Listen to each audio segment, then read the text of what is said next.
This week on Business Brief, how past cocoa production could make Valentine's Day a little more bitter this year, plus how a new software is connecting farmers.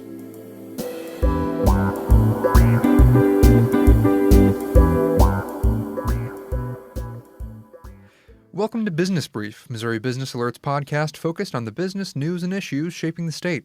My name is Noah Grabianski, and on this first Business Brief of the year, I am joined by my new co-host, Crystal Sanchez. Welcome to the show, Crystal. Why don't you introduce yourself? Thank you, Noah. Hi, everyone. My name is Crystal, and I'm excited to be back with the newsroom after my time abroad in Europe.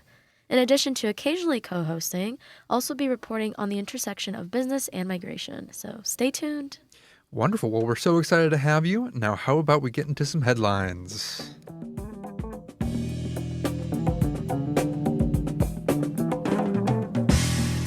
Missouri bettors wagered a total of $543 million in December, which was the first month of legalized sports gambling in the state. Sportsbooks, however, reported total losses of nearly $21 million after factoring in payouts and promotional bets. Free bets and promotions accounted for over $100 million in costs. The state received over $500,000 in tax revenue, though large sportsbooks such as DraftKings and FanDuel did not report taxable income. A new state Senate bill could lower the minimum wage for Missouri workers under 18 by nearly $3. The bill proposes lowering the minimum wage for minors from $15 to $12.30 an hour. Missouri's minimum wage has nearly doubled in the past decade. The bill's sponsor says lowering the minimum wage will help both small business owners and teenage employees. Opponents of the bill claim it constitutes age discrimination by creating a two-tiered system and that many households rely in part on teenage income.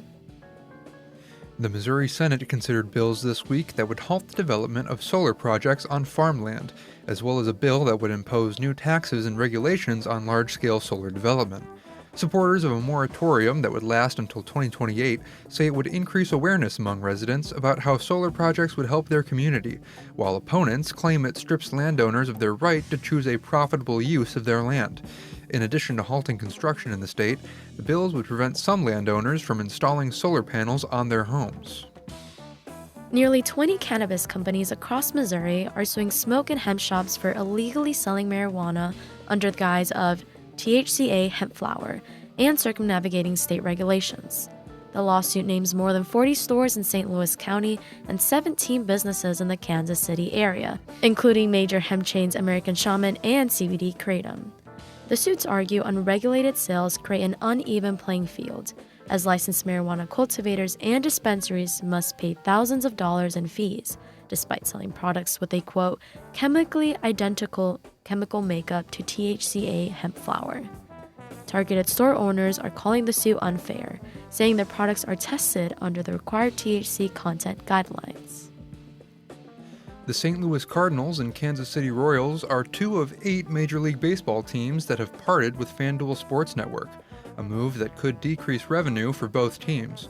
Broadcast revenue for the Cardinals is expected to fall by up to $20 million next season. Cardinals games next season will be distributed by MLB to cable and satellite channels, while Royals games will be held on a new team-exclusive streaming service. The subscriptions will cost $100 apiece for the season. The City Council in Olathe, Kansas, unanimously voted Tuesday to put local tax dollars toward new facilities for the Kansas City Chiefs. The council expressed excitement about new jobs and development opportunities. But some residents were skeptical about contributing tax revenue to a team whose owner is worth over $1 billion. This marks a major step in the plan to move the Chiefs to Kansas.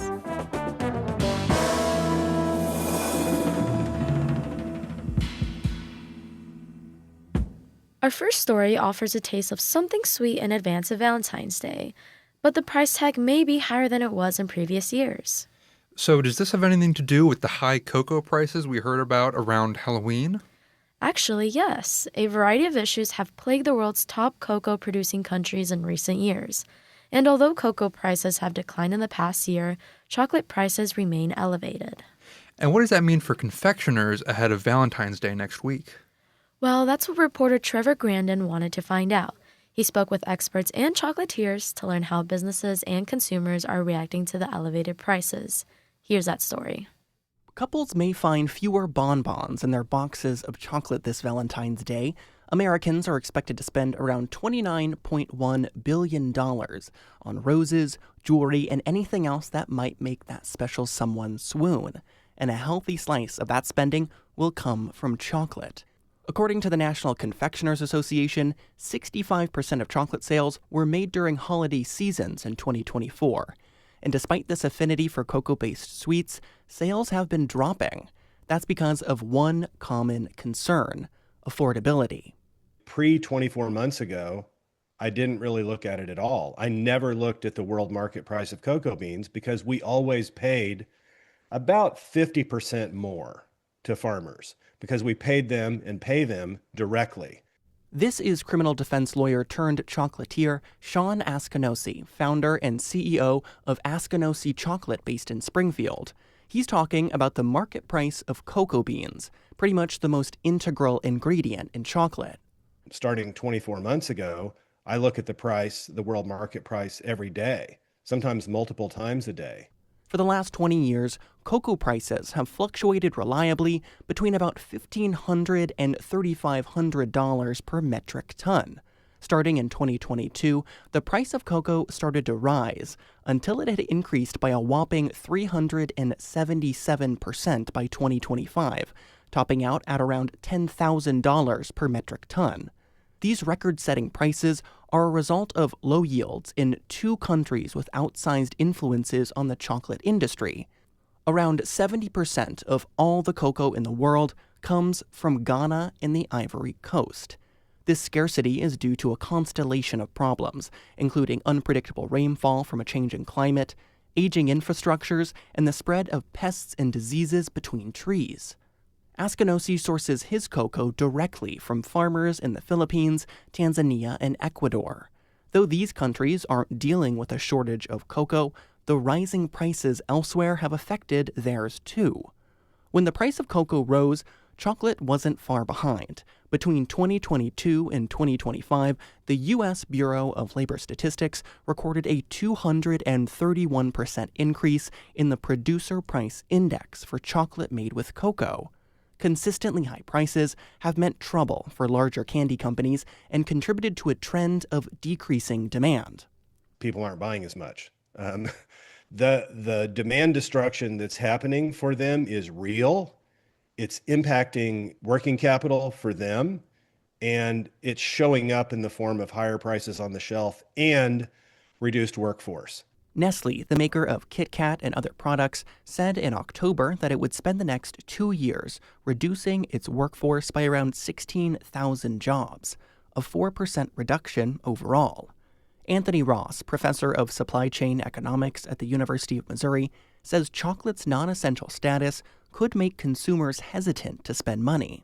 They're not necessarily products we consume every day, like milk, like orange juice. So when consumers have to make choices, when prices across all food categories are increasing over these last couple of years, and particularly the last year, we have to make choices around discretionary items that we consume.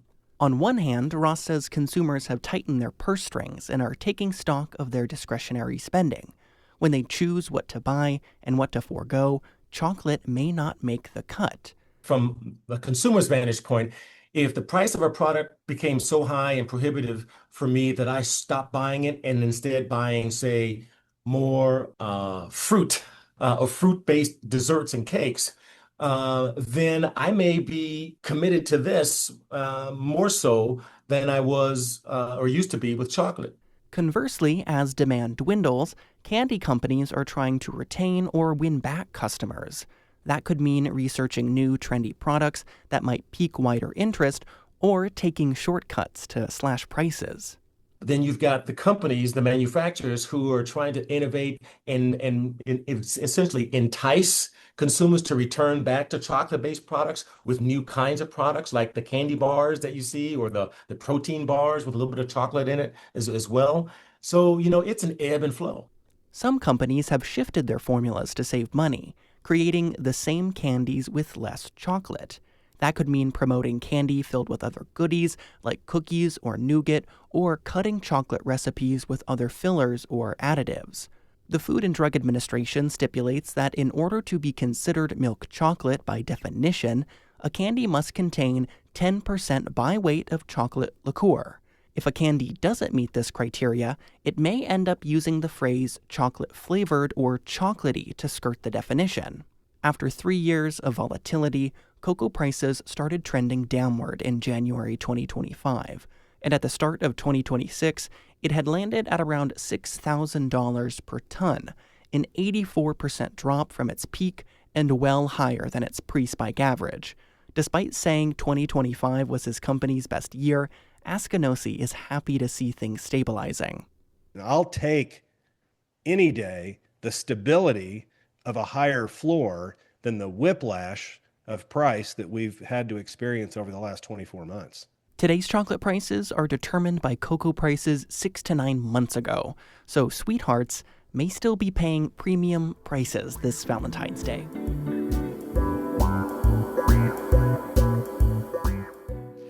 Our next story takes a look at a new digital tool looking to help those working in the agriculture industry create a strong social media presence.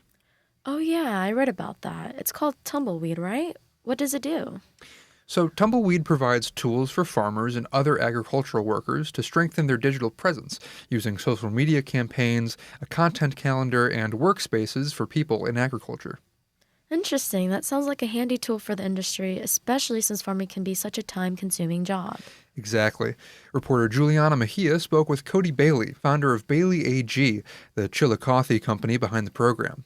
He says having a robust digital presence can help those in the industry connect with consumers and potential clients. Here's that story, which was produced in collaboration with our partners at KBIA. Cody, thank you so much for joining me today. To start off, could you tell me more about Bailey AG and its new tool, Tumbleweed? Yeah, thanks so much. Well, I have been in the agricultural industry going on pretty close to 20 years now, which has been really exciting, really invigorating. Bailey Ag, or Bailey AG, started beginning of last year, kind of the end of the first quarter of last year, from a desire that I had to help ag retailers, suppliers, even equipment manufacturers just do better in terms of the ecosystem that they have in their relationships on the marketing side. And one of those primary targets that I had at that time was to try to make it to where these businesses who oftentimes during these seasonal demands, and think about farmers as well, I mean, it's a sun up to sundown job, and these aren't professional marketers, right? They don't usually have the staff to handle some of those things. So it's like, oh, I would love to do that. And the more I thought about that is, no, I need to build something that helps them do it themselves, in the time that they do have, in a way that makes sense, in a way that's easy.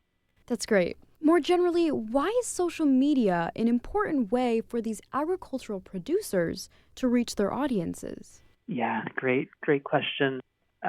What we see is just a expectation now of finding the brands and the companies that we, buy products from or own day to day, of having that sort of human touch with the customer. Social media really helped bridge that gap and allowing the consumer kind of direct front row seats to these types of companies. I think farms and ranches also need to provide that front row seat to their customers.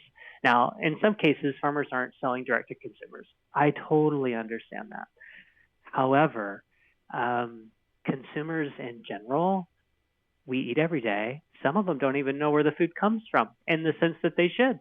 And I would love for people everywhere to have this sort of front row seat to say, this is what farming is really like. This is the hardworking men and women. And here are their stories. And I think it's a beautiful thing. So I want to see more out there in the space for farming, even for the small business, our rural communities across the nation. They're the backbone, really, of the nation, as I see it. And I'd love to see them with more of their message out there, too. We've seen a shift in advertising, with a lot of companies turning to social media to promote their products. When do you think that shift hit agricultural businesses?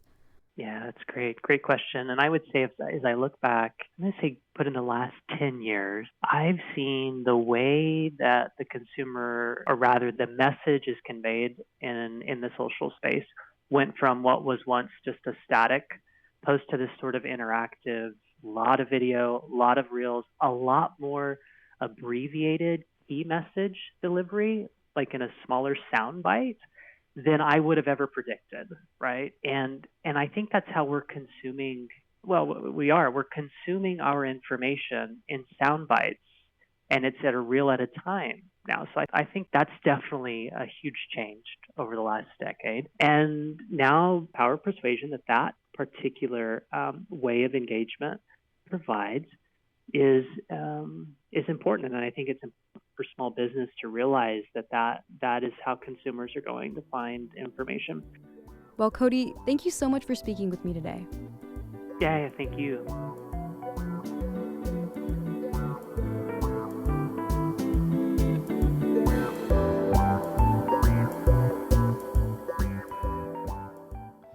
And now it's time for us to get into our words of the week. Crystal, what is your word this week? My word this week is super bets. And I'm guessing this has something to do with Sunday's Super Bowl? You guessed right. This will be the first Super Bowl to be held while sports betting is legal in Missouri, and experts are anticipating record high wagering. And how much wagering is to be expected? Well, the American Gambling Association estimates that gamblers will wager nearly $2 billion in bets during the game. That is a lot of money. And I'll bet Missouri sportsbooks are starting to gear up for all that extra activity. They sure are, both online and in person. Some sportsbooks are also offering promotional incentives for new bettors. And with those ads I keep on seeing, I definitely believe it. But what about prediction markets? You know, those programs that let you bet on more than just sports. Well, actually, the NFL has barred advertisements from prediction markets from the Super Bowl broadcast. This is due to concerns about the integrity and lack of safeguards in that form of betting. But enough about the Super Bowl. What's your word? My word this week is record high. Record high what? Record high cannabis sales. The state's legalized cannabis industry brought in over $1.5 billion in sales last year. That's the highest annual total since recreational marijuana sales were legalized 3 years ago, and a 3% increase from 2024. So are most of these sales coming from medical marijuana use or recreational? The majority of revenue is coming from recreational marijuana sales, which account for nearly 90% of that $1.5 billion. Well, if we're looking at this year over year, how profitable has the legalized marijuana industry been for Missouri? Revenue in the state now totals nearly $5 billion since the first legal sales back in late 2020. Experts say that such strong sales could be a sign that Missouri's cannabis laws are taking revenue away from illegal sales. And now it's time for our closing thought. For our closing thought, here's Cody Bailey, founder of Bailey AG and Tumbleweed, speaking to the potential benefits that cultivating a strong digital presence for agricultural producers may have on future farmers. And so by them joining in these other circles, networks, online, and having their voice heard or suggestions or what's real, maybe it's a matter of policy and they add their opinion to it, or maybe it's a matter of a local establishment and they add their opinion to it.